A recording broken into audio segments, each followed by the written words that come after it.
Штипската полиција денес беше меѓу возачите на мотори, велосипеди и електрични тротинети во намера да ја подигне свеста и одговорноста за нивно правилно и безбедно користење. Клучно во оваа насока е задолжителното носење на заштитна опрема.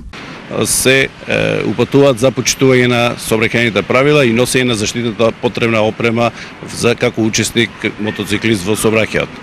И на крај ќе апелирам покрај мотоциклистите и до родителите на учесниците во сообраќајот како мотоциклисти да ја потикнуваат свест, да ја надградуваат свеста кај мотоциклистите да носат заштитна опрема со што би ја зголемелиле својата безбедност и безбедноста на останатите во сообраќајот. Моторите се особено популарни во летните месеци, а сите возачи се едногласни за важноста од носење заштита, но низ улиците денес ги имаше многу повеќе без отколку со заштитен шлем. Треба.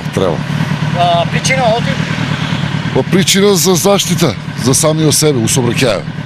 Значи, задолжително кацига, ама ние оти у градови кај мајне за кратка вожна не ја користиме, а иначе кога излеземе негде на страна обавезно кацига.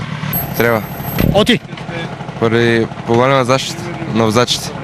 Апелирам до сите да носат кацига. Инаку полициската статистика покажува дека почитувањето на сообраќајните правила, но и ваквите превентивни акции даваат резултати. Овие превентивни активности очигледно даваат резултати и во бројот на намалени жртви во сообраќајниците, како што во првиот период од 6 месеци оваа година на сообраќајниците има 4 жртви, додека споредбено со истиот период ланската година имало 6 жртви. Денешната активност на одсекот за превенција при СВР Штип, насловена како "Вози безбедно, вози одговорно", е дел од големата кампања на полицијата за безбедно лето.